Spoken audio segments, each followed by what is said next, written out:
Hi, I'm Andrew Akapnidis. I am the proud principal at Fairmount Park Elementary School. Hi, I am Dr. Carmen Harris. I am the proud principal of Melrose Elementary School here in the city of St. Pete.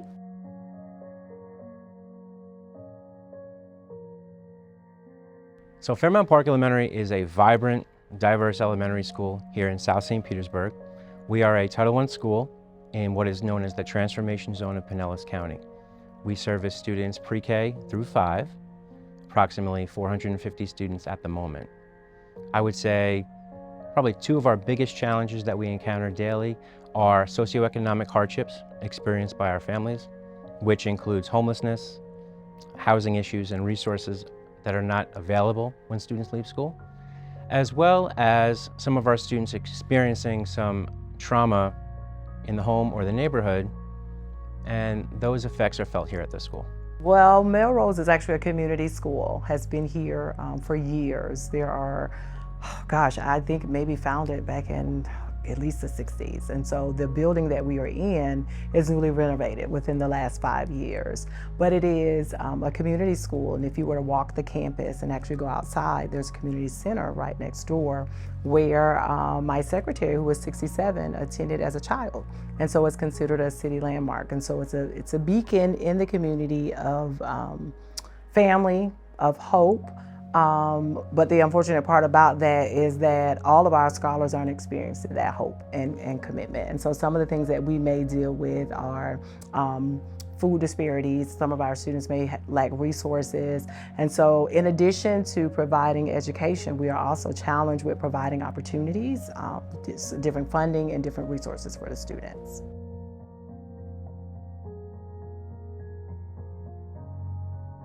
So the partnership with StPeteFirst existed before I even was here as an assistant principal and now as the principal. And the amount of support that StPeteFirst offers us is felt throughout the school and by every student.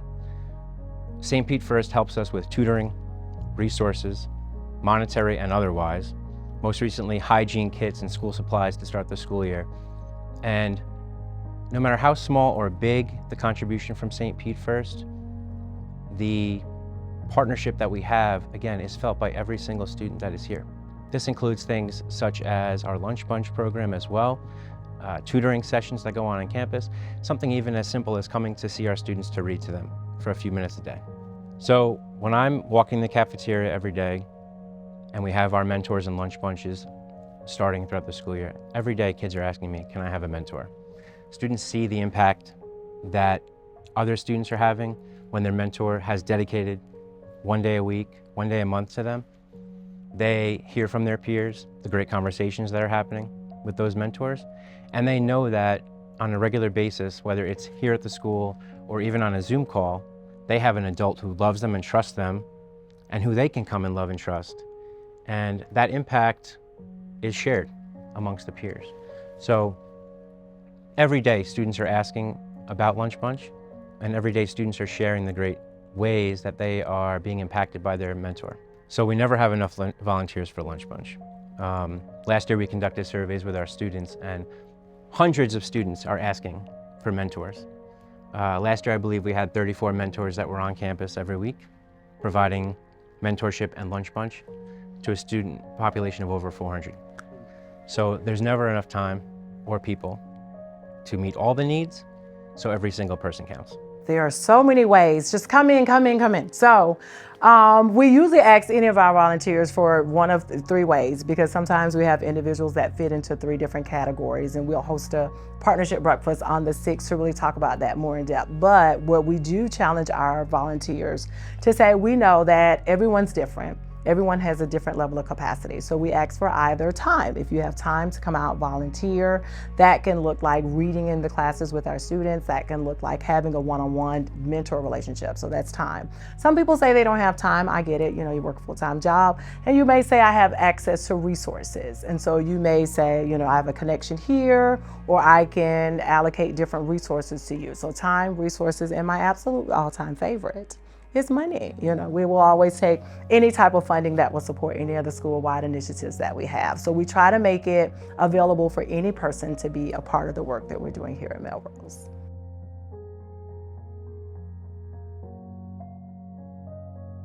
Well, I am married to a pastor, and so I am the daughter of a pastor. I am the sister of a pastor, and no, I am not a pastor, but I do understand what the Word of God tells us to do.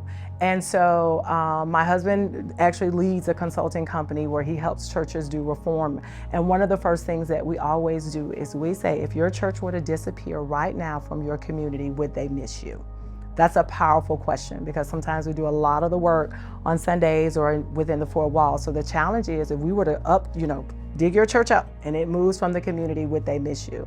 Because we understand that we are the hands and feet of Jesus, and this is the work that we are doing. So it's more than just giving back, as a part of helping the kids. That's amazing, but it's a part of the Great Commission.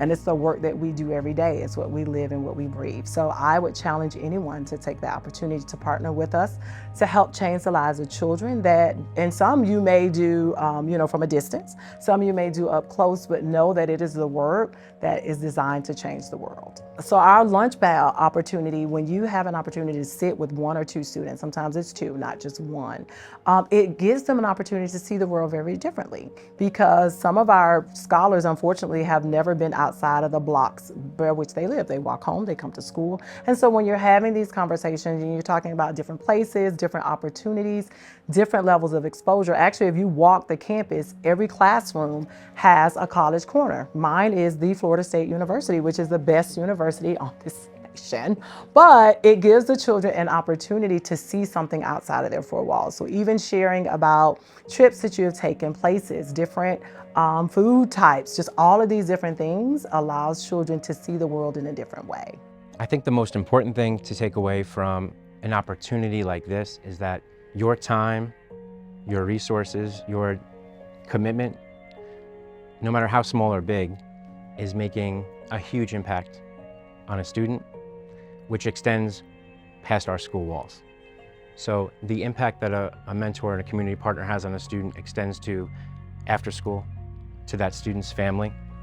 And the goal here is to provide mentorship, love, and encouragement to all of our students, to allow them to bring that to their home, to improve not only that household, but that neighborhood, and then ultimately, obviously, the entire community.